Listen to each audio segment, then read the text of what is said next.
ఓటర్ల జాబితా సమగ్ర సవరణ విషయంలో కేంద్ర ఎన్నికల కమిషన్తో పశ్చిమ బెంగాల్ సీఎం మమతా బెనర్జీ ఢీ అంటే ఢీ అంటున్నారు. ఎన్నికలకు ముందు చేపట్టిన ఈ ప్రక్రియ వెనుక కుట్ర ఉందని ఆమె తీవ్ర ఆగ్రహం వ్యక్తం చేశారు. లక్షలాది మందిని ఢిల్లీకి తీసుకొచ్చి ఎన్నికల కమిషన్ ఎదుట పెరేడ్ నిర్వహిస్తారని ఆమె హెచ్చరించారు. బీజేపీ అధికారంలో ఉన్న అసోంలో ఎందుకు ఈ సవరణ చేపట్టలేదని ప్రశ్నించారు. ఈ వీడియోని చివరి వరకు చూడండి. Please like, share and subscribe చేయడం అస్సలు మర్చిపోకండి. ఇక హెడ్లైన్స్ చూస్తే, త్వరలోనే పశ్చిమ బెంగాల్లో అసెంబ్లీ ఎన్నికలు, ఓటర్ల జాబితా సవరణను వ్యతిరేకిస్తూ విపక్షాలు, ఈసీ బీజేపీ ఏజెంట్ అంటూ మమతా బెనర్జీ ఆరోపణ. ఇక స్టోరీలోకి వెళ్తే, తమ రాష్ట్రంలో జరుగుతున్న ఓటర్ల జాబితా ప్రత్యేక సమగ్ర సవరణ విషయంలో కేంద్ర ఎన్నికల కమిషన్పై పశ్చిమ బెంగాల్ ముఖ్యమంత్రి, తృణమూల్ కాంగ్రెస్ పార్టీ అధినేత్రి మమతా బెనర్జీ మరోసారి తీవ్రస్థాయిలో ఆగ్రహం వ్యక్తం చేశారు.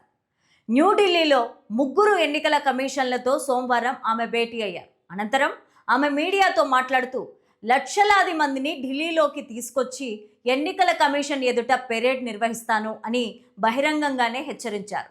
త్వరలోనే జరగనున్న పశ్చిమ బెంగాల్ శాసనసభ ఎన్నికల కోసం బీజేపీ సహా అన్ని ప్రధాన రాజకీయ పార్టీలు ప్రచారాన్ని మొదలుపెట్టాయి. ఈ నేపథ్యంలో ఎస్ఐఆర్ పేరుతో ఈసీ అధికార దుర్వినియోగానికి పాల్పడుతోందని, నిజమైన ఓటర్లను తొలగిస్తోందని దీదీ ఆరోపించారు. బీజేపీ అధికారంలో ఉన్న అస్సోంలో ఎన్నికల కమిషన్ ఎందుకు ఎస్ఐఆర్ చేపట్టలేదని ఆమె ప్రశ్నించారు. అస్సోంలో అక్రమ వలసదారులు, జనాభా మార్పులపై చారిత్రకంగా ఉద్రిక్తతలు, వివాదాలు కొనసాగుతున్నాయి. బెంగాల్, తమిళనాడు, కేరళను అన్యాయంగా ఈసీ లక్ష్యంగా చేసుకుందని, రాజ్యాంగ సంస్థ బీజేపీకి తొత్తులుగా మారిపోయిందని బెంగాల్ సీఎం ఆరోపించారు. ఇంత అహంకారంతో ఉన్న ఇలాంటి ఎన్నికల కమిషన్ను నేను ఎప్పుడూ చూడలేదు. అబద్ధాల కోరులు.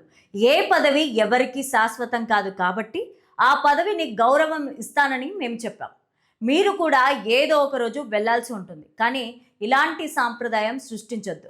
మరి పశ్చిమ బెంగాల్నే ఎందుకు పదే పదే లక్ష్యంగా చేసుకుంటున్నారు అని ముఖ్య ఎన్నికల కమిషన్ జ్ఞానేష్ కుమార్, ఇద్దరు ఎన్నికల కమిషన్లు సుఖ్బీర్ సింగ్ సంధు, వివేక్ జోషిలను కలిసిన అనంతరం బెనర్జీ విలేకరులతో మాట్లాడారు. సీఎం మమతా బెనర్జీ పలువురు టీఎంసీ నాయకులతో కలిసి నిర్వచన్ సదన్కు నల్ల శాలువాను వేసుకొని వెళ్లారు. అలాగే ఎస్ఐఆర్ కారణంగా ఓట్లు కోల్పోయిన బాధితులను తమ వెంటనే తీసుకెళ్లారు.